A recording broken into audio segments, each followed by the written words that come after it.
এবং বাইতুল মাকদিস জেরুজালেমের যে বাইতুল আকসা মসজিদ, যতদিন নবীজি মক্কায় ছিলেন এই বাইতুল্লাহ এবং বাইতুল মাকদিস এই দুই দিককে ফিরাইয়া নবীজি নামাজ আদায় করতেন।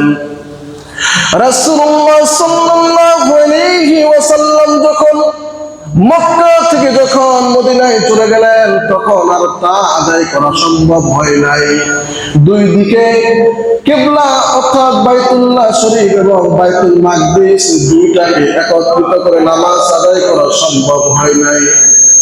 এই জন্য সম্ভব হয় নাই কারণ বাইতুল্লাহ শরীফ ছিল মদিনায় উত্তর দিকে, আর বাইতুল মাকদিস এটা ছিল দক্ষিণ দিকে। সেই কারণে দুইটিকে সামনে নিয়ে নবীরা নামাজ আদায় করা সম্ভব হয় নাই। কিন্তু নবীজি যখন মদিনায় গেলেন তখন নবীজি ওই বাইতুল মাকদিসকে 16 কিংবা 17 মাস সামনে রেখে নামাজ আদায় করেছেন। রাসূলুল্লাহ সাল্লাল্লাহু আলাইহি ওয়াসাল্লাম 16 অথবা 17 মাস শুধু বাইতুল মাকদিসকে সামনে রেখে যখন নামাজ আদায় করতে লাগলেন, নবীজি সাল্লাল্লাহু আলাইহি ওয়াসাল্লাম নামাজরত অবস্থায় গভীর মনোযোগ নবীজি নামাজ আদায় করতেছেন।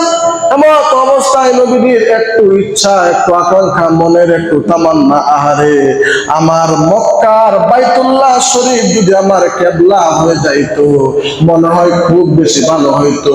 এটা কি মনে মনে একটু ইচ্ছা করেছেন, একটু তামান্না, কিন্তু আল্লাহর কাছে প্রকাশ করে বলেন নাই, দোয়া করেন নাই, বা অন্য কোনো মানুষকে বলেন নাই যে আল্লাহ আগের কিবলা বাইতুল্লাহ শরীফ আপনি মানে আমার কিবলা বানাই দেন, এটা বলেন নাই।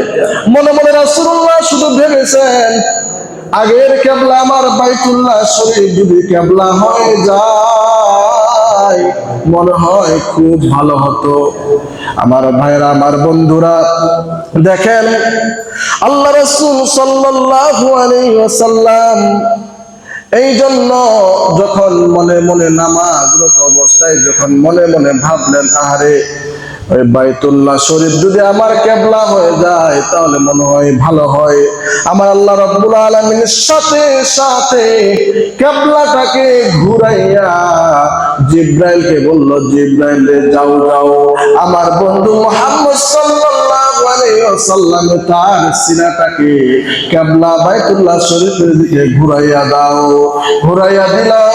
আল্লাহ রাব্বুল আলামিন সূরা আল বাকারার 144 নম্বর আয়াত সাথে সাথে নাযিল করে দিলেন, ক্বাদ নারা তাকাল্লুবা ওয়াজহিকা ফিস সামাই ফালানুওয়াল্লিয়ান্নাকা কিবলাতান তারদাহা ফাওয়াল্লি ওয়াজহাকা শাতরাল মাসজিদিল হারাম। আল্লাহু আকবার। আল্লাহ রাব্বুল আলামিন সাথে সাথে আয়াত নাযিল করে দিলেন, হে নবী আপনি আপনার চেহারা মুবারক, আপনি আপনার মুখ মুবারক আপনি আকাশের দিকে বারবার আপনি তুলতেছেন, এটা আমি লক্ষ্য করেছি। হে বন্ধু, আপনি আকাশের দিকে আপনার চেহারা মুবারক বারবার তাকানোর দ্বারা কি বুঝিয়েছেন এটা আমি বুঝেছি। বন্ধুরে, তুমি যেটা চেয়েছ আমি তোমার চাওয়াটা অর্থাৎ বাইতুল্লাহ শরীফকে কিবলা বানাইয়া দিলাম। জোরে জোরে বলেন না সুবহানাল্লাহ। রাসূল কিন্তু নামাজ শেষও করেন নাই যে বন্ধু নামাজটা শেষ করো তারপরে কিবলাটাকে আমি ঘুরাইয়া দিব। নামাজ রত অবস্থায় রাসূলুল্লাহ মনে মনে ভেবেছেন, একটু মনের তামান্না ইচ্ছা, মক্কায় ছিল বাইতুল্লাহ শরীফের দিকে নবীজি ফিরে নামাজ পড়েছে, মদিনায় চলে গেল, এখন বাইতুল্লাহ শরীফকে আর নবীজি মানে নামাজ পড়তে পারতেছে না ওই দিকে, কারণ বাইতুল্লাহ শরীফ মদিনায় গিয়ে উত্তর দিকে।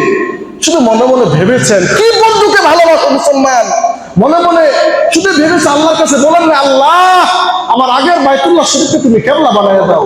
শুধু মনে মনে একটা ইচ্ছা করেছেন, এত মনের তামান্না, সাথে সাথে আল্লাহ সূরা বাকারার আয়াত নাযিল করে দিলেন, বন্ধু তোমার মনে চাওয়া পাওয়া আমি পূরণ করে দিয়ে ওই বাইতুল্লাহ শরীফকে কিয়ামত পর্যন্ত মুসলমানদের জন্য আমি কেবলা বানাইয়া দিলাম। সুবহানাল্লাহ।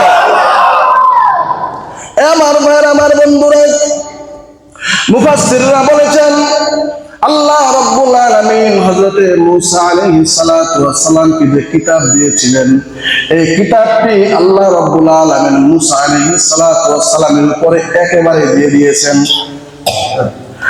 হযরত ঈসা আলাইহিস সালাতু ওয়াস সালামের উপরে কিতাব দিয়েছিলেন, সব কিতাবটি একেবারে দিয়েছিলেন। হযরত জাকারিয়া আলাইহিস সালাতু ওয়াস সালামকে যে কিতাব দিয়েছিলেন একেবারে দিয়েছেন। হযরত আদম আলাইহিস সালাতু ওয়াস সালামকে যে কিতাব দিয়েছেন একসাথেই দিয়েছেন। তার কারণটা হলো প্রত্যেক নবীর উম্মতেরা নিজ নিজ নবীর কাছে যখন কোন মাসআলা মাসাইল কোন ফতোয়া জানার জন্য জিজ্ঞেস করবে, ওই নবীরা তাদের কিতাব দেখে দেখে ফতোয়া মাসআলা দিবে। আর আল্লাহ রাব্বুল আলামিন তার বন্ধুকে বললেন, বন্ধু আপনার উম্মতেরা যখন আপনার কাছে কোনো মাসআলা কোনো বিষয় জানতে চাইবে, অথবা কোনো কাফের বেঈমান মুশরিকরা যখন আপনাকে কোনো কিছু প্রশ্ন করবে জানার জন্য বা আপনাকে থামানোর জন্য, আপনাকে ওই কিতাব দেখে দেখে আপনাকে পৃষ্ঠা বের করে করে আপনাকে মাসআলা দেওয়া লাগবে না, উত্তর দেওয়া লাগবে না। আপনি শুধু আপনার চেহারা মোবারক আকাশের দিকে তুলবেন, আর আমি জিবরাইলকে পিয়ন বানাইয়া সাথে সাথে সেইগুলোর সমাধান দিয়ে তোমার কাছে নবী আমি পাঠাইয়া দেব। ধরে বলেন সুবহানাল্লাহ। নারে তাকবীর, নারে রিসালাত। এ ভাই, আপনি আর সেই নবীদের উম্মত, খুশি না বেজার? বন্ধু তোমাকে কিতাব দেখার লাগবে না, পৃষ্ঠা বের করার লাগবে না, তোমার চেহারা মোবারক শুধু একবার আকাশের দিকে তুলবা, আমি জিবরাইলকে পিয়ন বানাইয়া সমস্যার সমাধান মাসআলার সমাধান যে জিবরাইল তোমার কানের মধ্যে গিয়ে তোমাকে জানাইয়া দিবে। সুবহানাল্লাহ, সুবহানাল্লাহ। কি নবীজিকে ভালোবাসতো। আমার ভাইরা, আমার বন্ধুরা, খলিল মানে হলো বন্ধু, আর হাবিব মানেও হলো বন্ধু। কি ভাই, খলিল মানে কি? বন্ধু। হাবিব মানেও বন্ধু। দুইটার সারাংশ ব্যাখ্যা আলাদা। কেমন আলাদা? গভীর মনোযোগে একটু অন্য সাবজেক্টে চলে গেলাম। খলিল বলা হয় তাকে যে খলিল তার স্বয়ং আল্লাহকে খুশি করার জন্য কাজ করে। সুবহানাল্লাহ বলেন। যে খলিল তার আল্লাহকে খুশি করার জন্য কাজ করে। আর হাবিব বলা হয় তাকে যে আমার স্বয়ং আল্লাহ তার বন্ধু হাবিবুল্লাহকে খুশি করার জন্য কাজ করে। চিৎকার করে বলেন সুবহানাল্লাহ। এই ভাই, নবীজি যখন কোনো কষ্ট, কোনো পেরেশান, কোনো দুঃখ যখন অনুভব করতেন, আমার আল্লাহ রাব্বুল আলামিন ওহীর মাধ্যমে সেটা সমাধান দিয়ে দিতেন। জোরে বলেন সুবহানাল্লাহ। এটা মিরাজের সময়, মিরাজের আলোচনা আমি বলেছি, নবীজি তায়েফের ময়দানে মার খেয়েছে। খাইছে না ভাই? নবীজি উহুদের ময়দানে দান্দান মোবারক শহীদ করেছে। কিন্তু যখন প্রথম আসমান, দ্বিতীয়, তৃতীয়, চতুর্থ, সপ্তম, লা জামাল লা মাকান, আরশ, কুরসি, লৌহ কলম সব কিছু পাড়ি দিয়ে যখন রাসূলুল্লাহ আল্লাহর কাছে গেলেন যে বন্ধু তায়েফের ময়দানে রক্ত ঝরিয়েছ, উহুদের ময়দানে দান্দান মোবারক শহীদ করেছ, বন্ধু আমি তোমার সম্মানটিকে ওয়া রাফা'না লাকা যিকরাক একেবারে আকাশ চুম্বি করে দিলাম। জোরে বলেন সুবহানাল্লাহ। আমার ভাই, আমার বন্ধুরা দেখেন, এমন বন্ধু মুহাম্মদ সাল্লাল্লাহু আলাইহি ওয়াসাল্লামের উম্মত আমরা হতে পেরেছি। আমার ভাইরা, আমি সেই দিকে যাচ্ছি না। এরপর আরেকটি যে ঘটনা এই শাবান মাসে আল্লাহ রাব্বুল আলামিন ঘটিয়েছিলেন, সেটা হলো বদর। বদর যুদ্ধের পর উহুদ যুদ্ধ হয়েছিল। কোন যুদ্ধ ভাই? বদরের পরে উহুদ যুদ্ধ হয়েছিল। উহুদ যুদ্ধে মুসলমানেরা পরাজয় হয়েছে, মানে সাকসেসফুল হতে পারে নাই। কিন্তু বাহ্যিকভাবে ওরা কাফের বেঈমানেরা কি তারা একটু সাকসেসফুল হয়েছে, তারা জয় অর্জন করেছে। কিন্তু ইমানের দিক দিয়ে মুসলমানরা কিন্তু সেখানে সাকসেসফুল বা সফলতা অর্জন করেছে। কিন্তু সেই উহুদ যুদ্ধ থেকে মুসলমানেরা অনেক শিক্ষা লাভ করেছে। আমার ভাইরা, আমার বন্ধুরা, উহুদ যুদ্ধের পরে নবীজি সাল্লাল্লাহু আলাইহি ওয়াসাল্লাম যতদিন বেঁচে ছিলেন ততদিন মৃত্যুর আগ পর্যন্ত প্রত্যেকটি যুদ্ধে মুসলমানেরা জয়লাভ করেছে। আবু সুফিয়ান বলতে লাগলো, আহারে দেখো ওই মুসলমানেরা, নবীর দল বলেরা, তারা তো আমাদের কাছ থেকে আজকে পরাজয় হলো।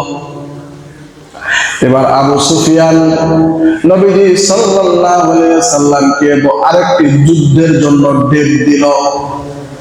যুদ্ধের জন্য যখন রাসূলুল্লাহকে আবার ডেট দিল, রাসূলুল্লাহ সাল্লাল্লাহু আলাইহি ওয়াসাল্লাম এই আবু সুফিয়ানকে 21 বছর কালেমার দাওয়াত দিয়েছে। আবু সুফিয়ান হলো নবীজির শ্বশুর। কি ভাই? নবীজির শ্বশুর। আমি বলতে পারেন আবু বকর উমর তো শ্বশুর। নবীজি বিয়ে করেছেন কয়টা? 11টা। কয়টা? আবু বকর উমর 2 জন, আরো তো 9 জন শ্বশুর আছে। এই আবু সুফিয়ান নবীজির শ্বশুর।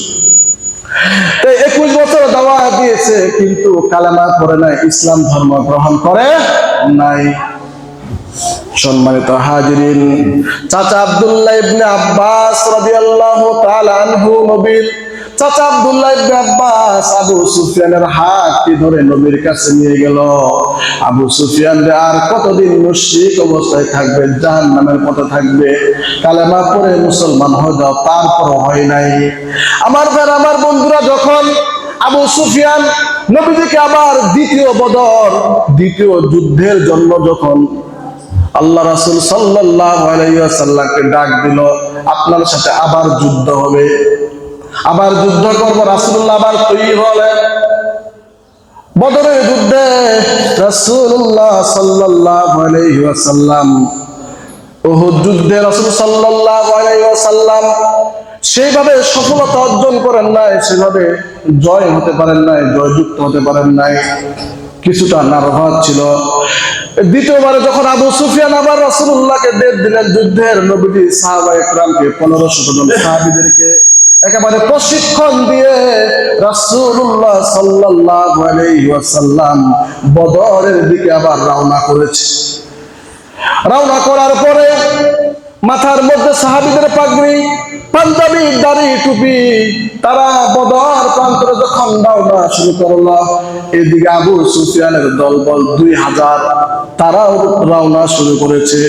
কিন্তু আবু সুফিয়ানের দলবলে কাফের বেঈমানেরা রাসূলুল্লাহ সাল্লাল্লাহু আলাইহি ওয়াসাল্লামের কাছে, অর্থাৎ বদরের প্রান্তরে পৌঁছায় নাই, তার দূর থেকে দেখতেছে, আরে মুহাম্মদ সাল্লাল্লাহু আলাইহি ওয়াসাল্লামের দলবল যেভাবে মাথায় পাগড়ি, দাড়ি, টুপি, পাঞ্জাবি পরে যেভাবে তারা সেজে গুজে এসেছে, মনে হয় তাদের সাথে আর পারা যাবে না। কারণ রাসূলুল্লাহ সাল্লাল্লাহু আলাইহি ওয়াসাল্লাম সাহাবীদেরকে প্রশিক্ষণ দিয়া সে বদরের প্রান্তরে দ্বিতীয়বারে নিয়ে গিয়েছেন। ইমানে একটা শক্তি আছে। আবু সুফিয়ানের দলবল 2000 আর নবীজির দল কত? 1500।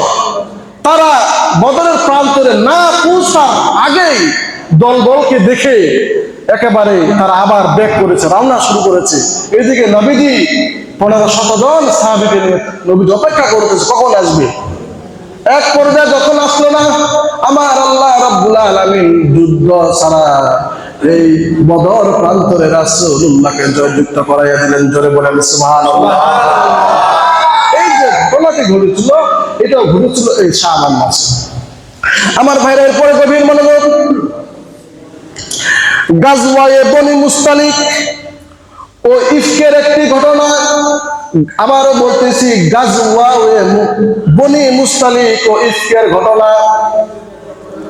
গাজওয়ায়ে বনি মুস্তালিক ও ইফকের ঘটনায় মুনাফিক সর্দার আব্দুল্লাহ ইবনে উবাই এবং তার অনুসারীরা হযরতে মা আয়েশা রাদিয়াল্লাহু তাআলা আনহার চরিত্রকে নিয়ে রাস্তাঘাটে, মাঠে ঘাটে, দোকানপাটে মা আয়েশা রাদিয়াল্লাহু তাআলা আনহার চরিত্রকে নিয়ে বাজে মন্তব্য করা শুরু করলো, বাজে কথা রাস্তাঘাটে বলে বেড়াচ্ছে। কারে? মা আয়েশা রাদিয়াল্লাহু তাআলা আনহার চরিত্রকে নিয়ে বাজে কথা বলতেছে, বাজে কমেন্ট করতেছে। এই কথা যখন রাসূলুল্লাহ সাল্লাল্লাহু আলাইহি সাল্লাম শুনলেন, নবীর মনটা বড় খারাপ হয়ে গেল। হযরত আবু বকর রাদিয়াল্লাহু তাআলা তার মেয়ে মা আয়েশা রাদিয়াল্লাহু তাআলা তার বাড়িতে নিয়ে চলে গেলেন। চলে যাওয়ার পর আল্লাহ রাব্বুল আলামিন সূরা নূরের 11 নম্বর আয়াত নাজিল করে দিলেন। সূরা নূরের 11 নম্বর আয়াত আল্লাহ নাজিল করে দিলেন, ইন্নাল্লাযীনা জাa'উ বিল ইফকি উসওয়াতুম মিনকুম লা তাহসাবুহু শাররান লাকুম বাল হুয়া খায়রুল লাকুম লিকুল্লি ইমরিইন মিনহুম মাকতাসাবা মিনহুমুল ইসমি। বড় লম্বা আয়াত, অনেক লম্বা আয়াত। আল্লাহ রাব্বুল আলামিন যখন এই সূরা নূরের 11 নম্বর আয়াতকে যখন নাযিল করে দিলেন, আল্লাহ রাব্বুল আলামিন বললেন, বন্ধু তুমি মন খারাপ করার কোনো দরকার নাই, টেনশনের কোনো দরকার নাই, প্রেশারের কোনো দরকার নাই। নিশ্চয় নিশ্চয় যারা আমার প্রিয় বান্দী মা আয়েশার চরিত্রকে নিয়ে বাজে মন্তব্য করেছে, বাজে কথাবার্তা যারা বলতেছে, তারা দূরের কেউ নয়, তারা হলো আপনার কাছের মানুষ, আপনার কাছের নিকট আত্মীয়। নিকট আত্মীয় কে?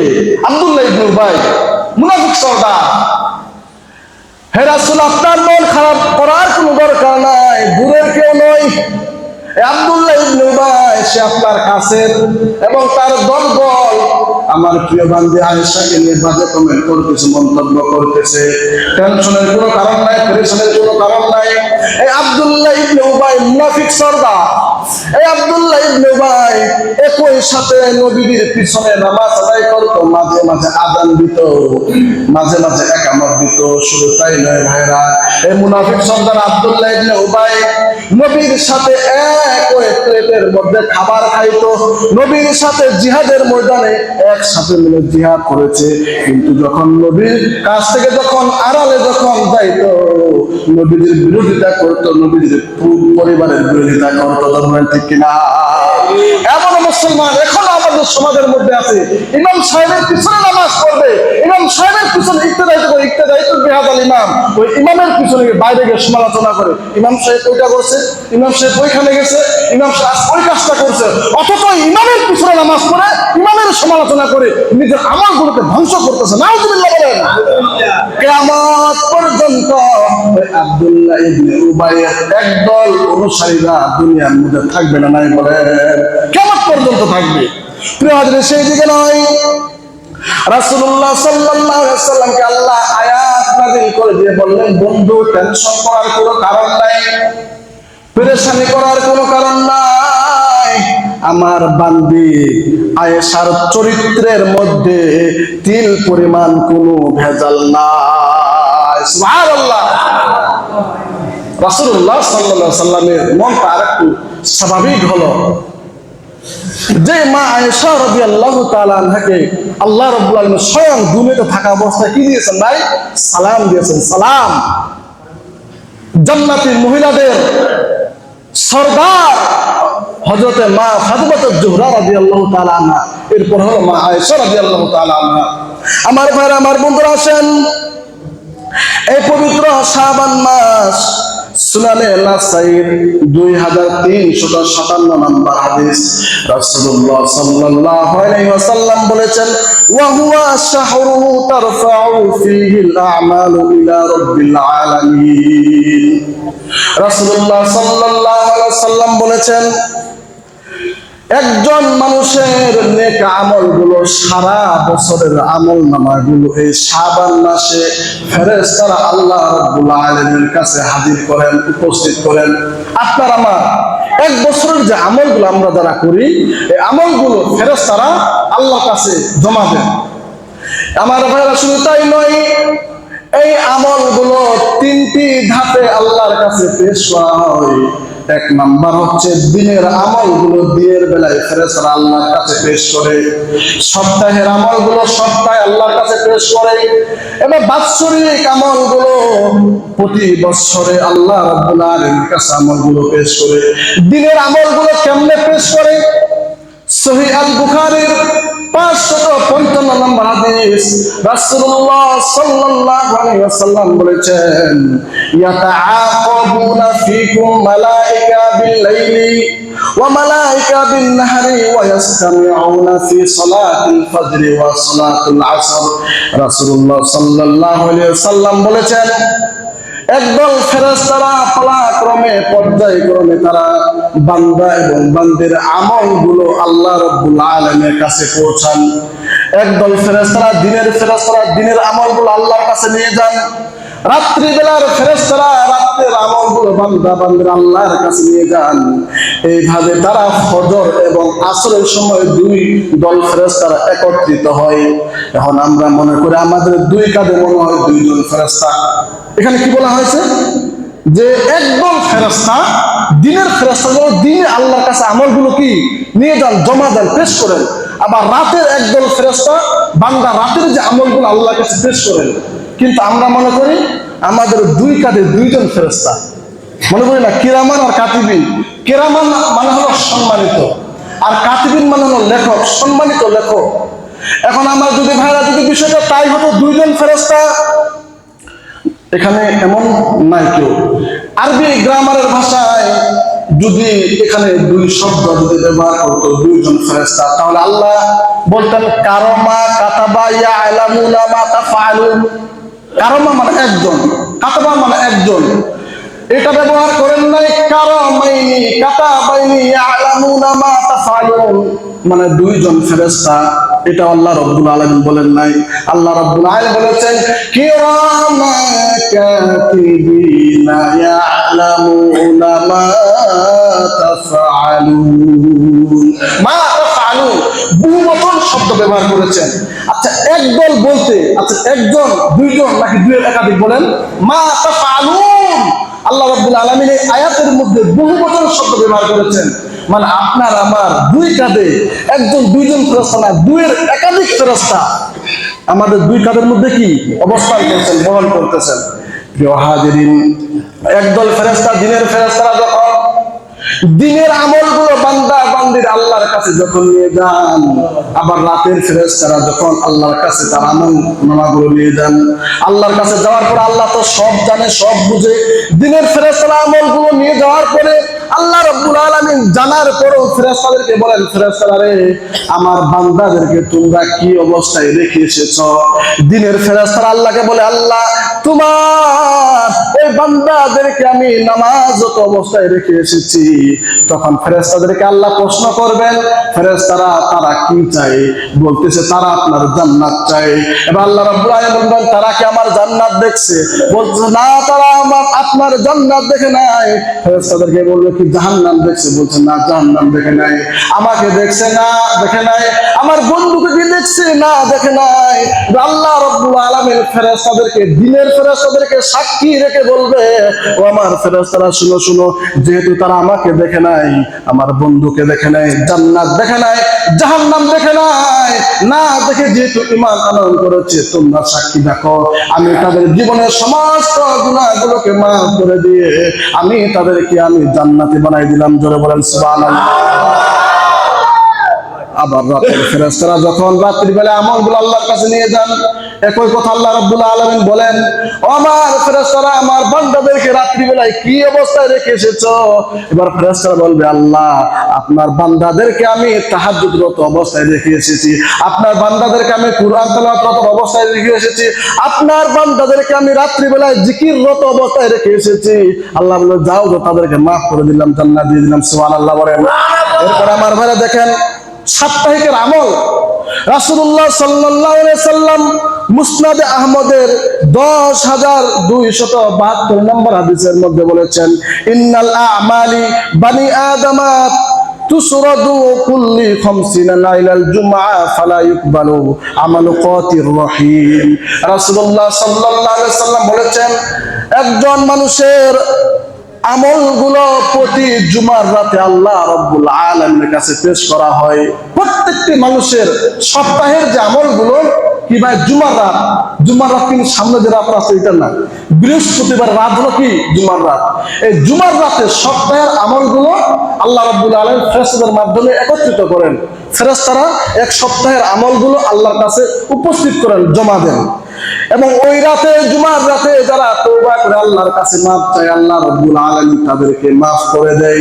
তবে ওই সমস্ত শ্রেণীর মানুষদেরকে আল্লাহ মাফ করে না যারা ইচ্ছা করে আত্মীয়তার সম্পর্ক নষ্ট করে, ছিন্ন করে, তাদেরকে আল্লাহ রাব্বুল আলামিন মাফ করেন না। দেখবেন একদম মানুষ, আমি মনে করেন যে অসহায়, দিনে আনি দিনে খাই, আমার কথা বলতেছি। এখন আমি হঠাৎ কোটিপতি হয়ে গেছি। কোটিপতি হয়ে গেছে, এখন আমার তো, আমি বর্তমান অসহায়, দিনে আনি দিনে খাই। এখন আমার তো এমন বন্ধু বান্ধব আমার শ্রেণীর, আমার ক্যাটাগরি আছে কিনা? তখন আমি হঠাৎ কোটিপতি হয়ে গেছি, টাকা পয়সার ব্যাংক ব্যালেন্সের কোনো অভাব নেই। এখন আমার ছেলের বিয়ে, মেয়ের বিয়ে, আমার ওই বন্ধু বান্ধবদের যখন আমি দাওয়াত দিচ্ছি না, আরে তাকে দাওয়াত দিলে আমার কত ভিআইপি পার্সন, কত দামি দামি মানুষ, কত এডুকেটেড পার্সন আমার কাছে আসবে। সে লুঙ্গি পরে আসবে, চিরা জুতা পরে আসবে, চিরা পাঞ্জাবি পরে আসবে। তাকে দাওয়াত দিলে তো আমার মান সম্মান নষ্ট হয়ে যাবে। তো এই জন্য দেখবেন এই অসহায় মানুষদেরকে, গরিব মানুষদেরকে একদল মানুষ যখন অনুষ্ঠান করে, যে কোনো অনুষ্ঠান হোক, তাদেরকে অনুষ্ঠানের মধ্যে দাওয়াত দেওয়া হয় না। রাসূলুল্লাহ সাল্লাল্লাহু আলাইহি সাল্লাম বলেছেন, আপনি ওদেরকে যদি অন্য সময় দাওয়াত করে যদি খাওয়ান, সেটা হক আদায় হবে না এবং ওই শ্রেণীর মানুষদেরকে আল্লাহ রাব্বুল আলামিন মাফ করবেন না। প্রিয় হাজরিন, দেখেন রাসূলুল্লাহ সাল্লাল্লাহু আলাইহি ওয়াসাল্লাম এক বছরের যে আমরা আমলগুলো করে, আমি শেষ করে দিচ্ছি।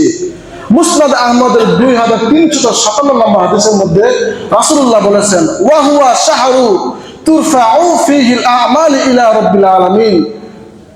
শাবান মাসে এক বছরের বান্দার আমলগুলো আল্লাহ রাব্বুল আলামিনের ফেরেশতারা আল্লাহর কাছে পেশ করেন।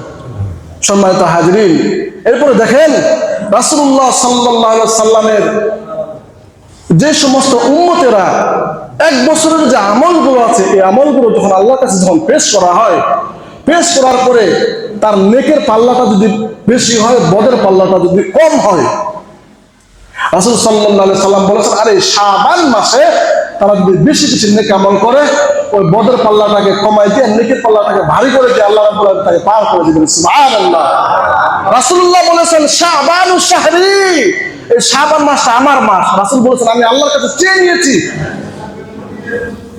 এরপর রাসূলুল্লাহ বলেছেন, ওয়া রমাদানু শাহরুল্লাহ, আর রমজান মাসটা হলো আল্লাহ তাআলার মাস। সুবহানাল্লাহ। এই শাবান মাসটা কেমন গুরুত্বপূর্ণ মাস? আগামী 2027 সালে কোন বান্দা এই এলাকার মারা যাবে, এই গজারিয়ার, এই মুন্সিগঞ্জের কারা কারা মারা যাবে, এই শাবান মাসে আল্লাহ রাব্বুল আলামিন তাদের নামগুলোকে এই শাবান মাসে লিপিবদ্ধ করেন, তালিকা করেন 2027 সালে কারা মারা যাবে। সুবহানাল্লাহ ওয়া বিহামদিহি। আমরা কারা মারা যাব, এলাকার কারা মারা যাবে 2027 সালে, এটা শাবান মাসের মধ্যে লিপিবদ্ধ করেন, লিখিত করেন। তাহলে এই শাবান মাসে আমল বলে দিচ্ছি আমি। বুখারী শরীফ হাদিসের মধ্যে আছে, রাসূল সাল্লাল্লাহু আলাইহি সাল্লাম শাবান মাসে বেশি বেশি করে রোজা রাখতেন। কি রাখতেন ভাই? রোজা রাখতেন। মা আয়েশা রাদিয়াল্লাহু তাআলা বলেছেন, ইয়াসুমু হাত্তা নাকুলু লা ইয়াসুমু ওয়া ইফতিরু হাত্তা নাকুলু লা ইয়াসুমু ফামা রাআইতু রাসূলুল্লাহ সাল্লাল্লাহু আলাইহি সাল্লাম। মা আয়েশা রাদিয়াল্লাহু তাআলা আনহা বলেছেন, রমজান মাস ছাড়া অন্য কোন মাসে আমি নবীজিকে এত বেশি রোজা রাখতে দেখি নাই যত বেশি রোজা রাসূলুল্লাহ এই শাবান মাসে রাখতেন। সুবহানাল্লাহি ওয়া বিহামদিহি। নবীজি এই শাবান মাসটা আসলে পুরো শাবানে রোজা রাখতেন। সুবহানাল্লাহি ওয়া বিহামদিহি।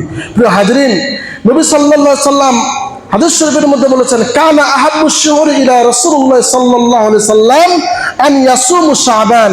রাসূলুল্লাহ এই শাবান মাসে রোজা রাখতে অনেক বেশি পছন্দ করতেন। সম্মানিত হাজির, তাহলে এই রমজান, এই শাবান মাসের গুরুত্বপূর্ণ একটি আমল হলো রোজা রাখা। কি রাখা ভাই?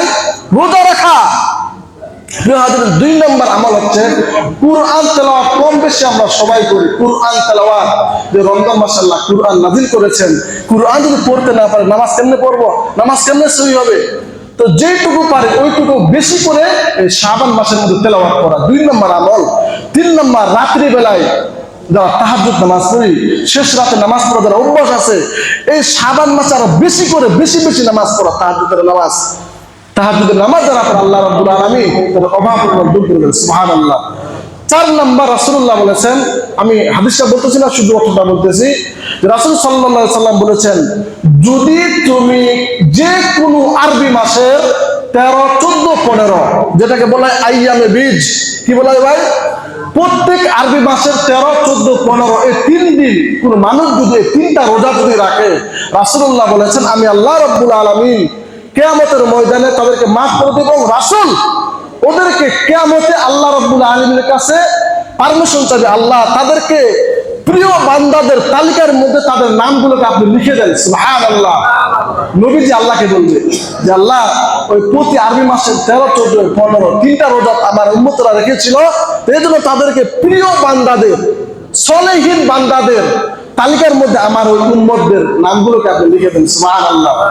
মা বোনদের উদ্দেশ্যে একটা কথা বলবো, সেটা হলো দেখেন, প্রাপ্তবয়স্ক সুস্থ মা বোনেরা প্রতি মাসে তো হাইয়েস্ট নেফাজ কারো বাচ্চা হয়, কারো হাইয়েস্ট কারো নেফাজের কি অসুস্থতা থাকে, রমজান মাসের রোজাগুলো অটোমেটিক তাদের ছুটে যায়।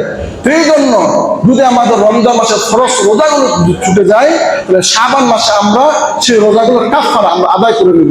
সম্মানিত হাজিরিন, এরপরে আমরা বেশি বেশি করে আল্লাহুম্মা বারিক লানা, রজব মাস তো চলে গেছে, আল্লাহুম্মা বারিক লানা ফি রজবা ওয়া শাবান ওয়া বাল্লিগনা রমাদান। আল্লাহ রজব এবং সম্মানের বরকত, কল্যাণ আমাদেরকে দান করেন, রমজান মাস পর্যন্ত আমাদের হায়াতকে লম্বা করে দেন। সুবহানাল্লাহ। তাহলে আজকের মূল আলোচনা আমি কি করলাম দেখেন, আজকের শাবান মাসে বেশি বেশি আমরা সবাই অন্তত 3টা রোজা রাখবো ভাই। কয়টা রোজা ভাই? 3টা রোজা। আল্লাহ রাস্তায় সবাই রাখার নিয়ত করবো, আমিও রাখবো ইনশাআল্লাহ। অন্তত 3টা রোজা শাবান মাসে 13, 14 আরবি মাসে।